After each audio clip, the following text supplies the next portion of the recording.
Pat, a couple of weeks ago, had an interesting conversation about what was going on at Zoom.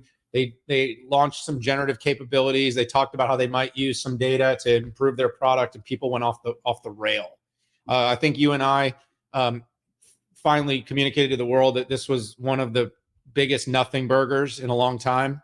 I ate 12 or 13 nothing burgers, and then I went back and got back to work. But Zoom, has been one of these weird stories, because in the pandemic period of time, this stock ran, I'm talking about like the NVIDIA run, this stock ran to $500 at its peak, or somewhere right around 500. Yeah. It's trading now at like 60 to 70. So it literally went up like 10x and then went all the way back down. And the question mark has been, does the company have the scale in a non-pandemic world where people actually do go to work and in remote ecosystems to grow the business? I think what's come out of it is a healthy, consistently growing, steady business, Pat, that will very likely never see its valuation return to what it achieved during the pandemic, but it is still growing. And so the fact is this is one of those really interesting things, is it's bigger than it was at the peak of the pandemic. So meaning this idea that remote work was what drove all the Zoom, but Zoom continues to grow.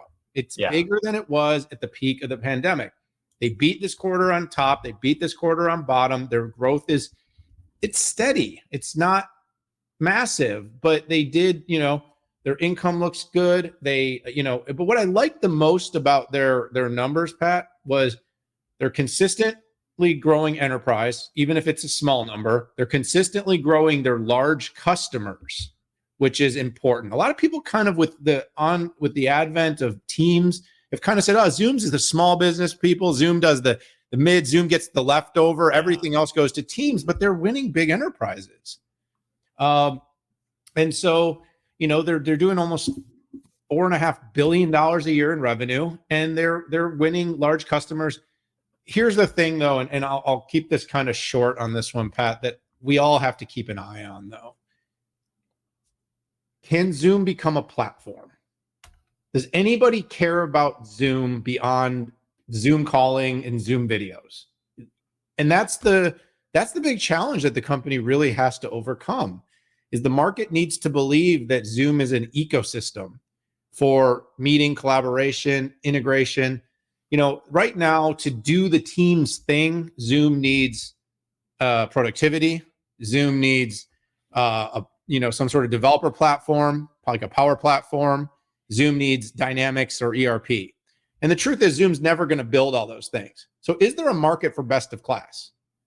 Is there a market for a company that's going to say, look, we'll use infrastructure from one company, we'll use Salesforce for the other thing, we'll use Google for productivity, and we'll use Zoom for collaboration? Is there enough there, Pat?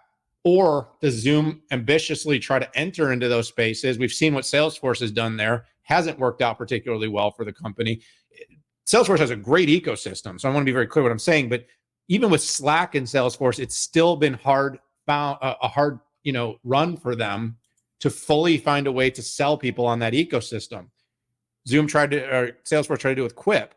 Quip has really, I think, been a buried product. I don't think they're even really trying to focus on it.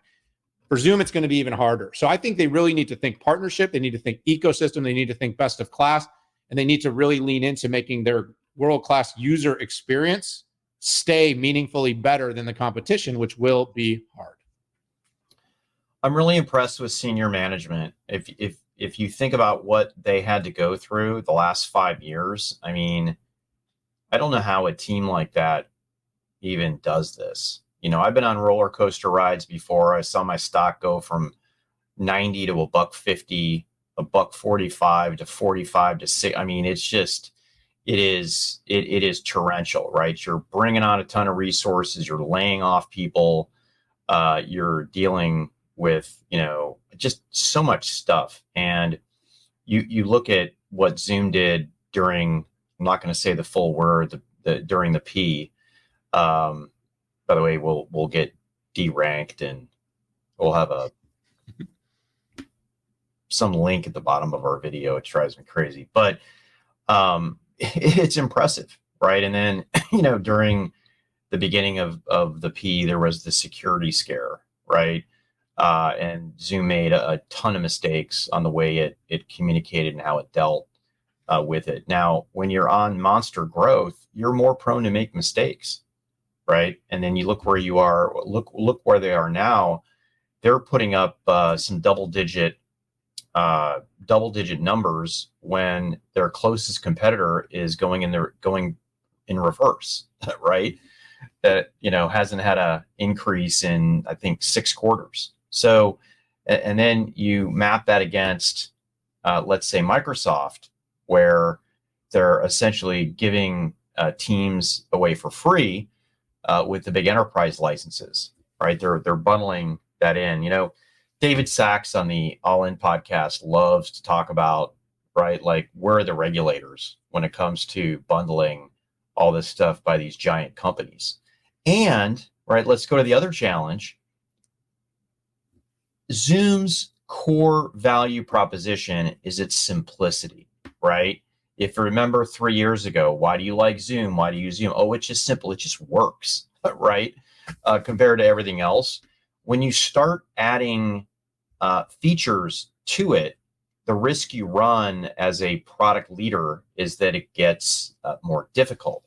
I do like the pace that it is adding these features. They could add these capabilities and put them in our face, but I think it could backfire. Right? You have to slowly pull these folks in who brought you to the show, who bought you for simplicity. I do think generative AI is an opportunity for them. If you look at all of the value that you can get from a meeting where it's essentially your note taker, it's your action item provider, it's your big moments, it determines what decisions were made. This is going to be gigantic. And I think that people are just underestimating the value of that. And yes, the generative AI nothing burger came and went, just like you and I said. It was essentially red meat for the press who needed something to write about.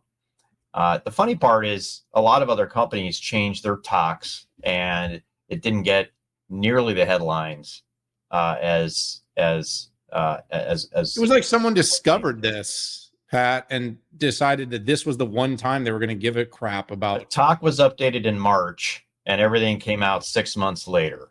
I mean, it's like, now go read the rest of them. Go read all the rest of the terms of services. Let's just make that a beat for somebody. Yeah, everybody's quietly changing their talks, right?